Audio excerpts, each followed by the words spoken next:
Hello everyone and welcome to the latest episode of Just Good Games. Today I will be finally reviewing what is being called the PlayStation 4's Swan Song. I am of course talking about Ghost of Tsushima.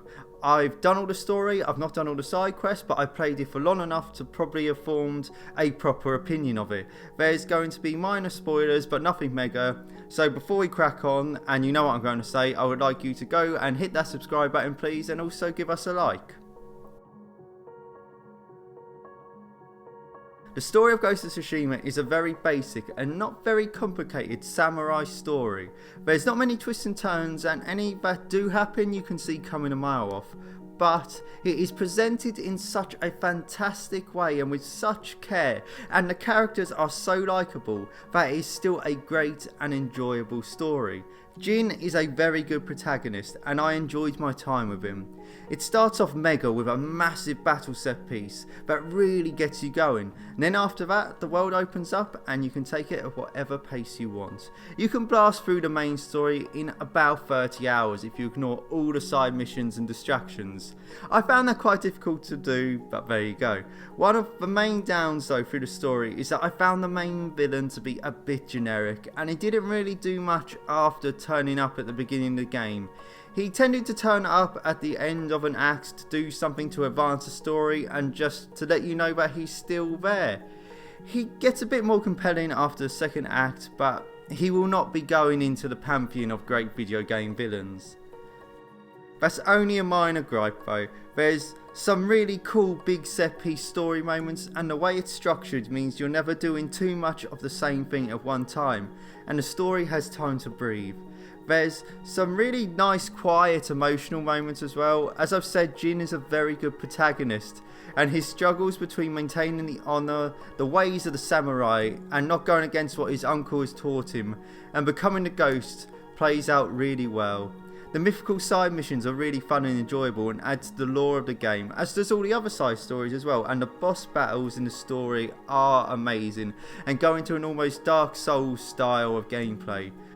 The missions that form the story and the side missions are pretty great too. They're not amazing. There's probably maybe a bit too many follow these footsteps, follow this person, search this camp, like stalk this person and find clues. There's a bit too much of that, to be honest. Overall though, the missions and tales serve the story well, and all of the side missions help flesh out the characters and the lore of Tsushima, as I've said. It's all about becoming a ghost at the end of the day and building your legends through your actions. There's so much to unpack with the gameplay, there's so much to do, and there's so many different ways to approach it that to start off with it can be a bit overwhelming. I'm going to start with the combat here, which is definitely a cross between old Assassin's Creed games and Sekiro Shadows Die Twice. You can be a one-man wrecking crew when you level up enough, but if there's too many enemies then you can get taken down quite easily. There's a really nice learning curve, but sometimes there can be a random difficulty spike when it comes to bosses, and that made me go into full-on Souls mode, and unfortunately for me I played it too much like Bloodborne / Dark Souls to begin with. I was rolling around too much rather than blocking and parrying. Perfectly timing a parry and unleashing a killing blow is amazing. Dodging at like the perfect moment and unleashing a counter attack is great, and it never gets old. You also have 4 stances that help take down specific types of enemies. You have a bow and arrow, other side weapons, and you can take part in 10 standoffs when you have to make the right moves at the right time. There's also Ghost Stance that allows you to one-shot enemies for a limited time, and that is amazing. So the combat, although the same throughout, never gets boring as you have so many options, and this is even without going into the stealth. The stealth is probably some of the best stealth I've played in recent years, probably the best since Metal Gear Solid 5. There is again lots of ways to approach this and items and weapons to help you out, and if it does go tits up then you can easily transition into the normal combat.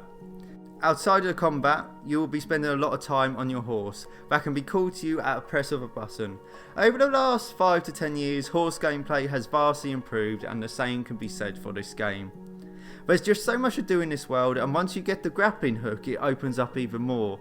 There's some great side quests, and the world is so easy to explore. You have little mini games like bamboo cutting to distract you, and there's just tons of collectibles. It does sort of follow the Ubisoft way of the open world with bases and camps to take down, but it still feels relatively new in this different setting. In all honesty, it does take a while to fully grasp everything, but once you do, it's such a rewarding and enjoyable experience. My first impression was that it wasn't as good as I thought it was going to be, but as I played it more and more, it started to live up to the hype. It's got some nice basic RPG style elements in the way you upgrade, but it's nothing too mega, and you unlock everything eventually. You can also customise your armour with dyes and mix and match your armour. It's a nice level of customisation, but nothing too complex. The island of Tsushima is really the star of the show here. It's absolutely beautiful and it's just full of life, and it always seems to have another surprise up its sleeve. You'll just be riding along to then be taken aback by some amazing vista and just some epic scenery. One of my favourite sights in the game is just the amazing fields of flowers of different colours. It just feels so right for this game. As I said earlier, the presentation is just spot on and ripped straight out of the best samurai movies. This world is also full of creatures like foxes and birds to guide you to your next objective, along with the wind. This allows for a minimal HUD, and that really allows you to immerse yourself into this beautiful world.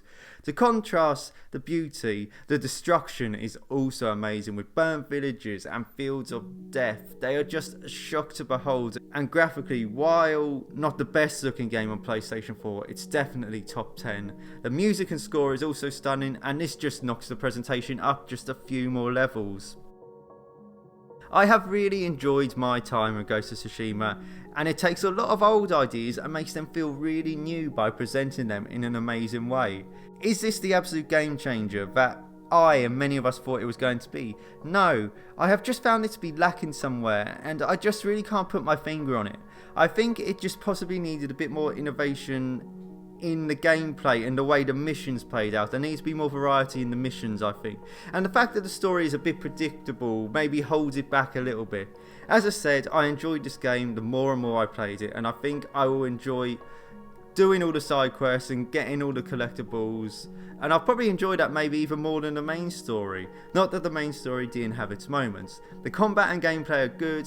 I loved immersing myself in this world, and this is where this game truly excels. Sucker Punch have built an amazing world which is just full of beauty, destruction and awesome characters, and this is the reason why Ghost of Tsushima is awarded a Just Good Games. So there you have it. Thank you for making it to the end of the review. All I need you to do now is go down there, hit that subscribe button, like, share, follow us on Facebook, follow us on Instagram, and once again, you have been watching Just Good Games.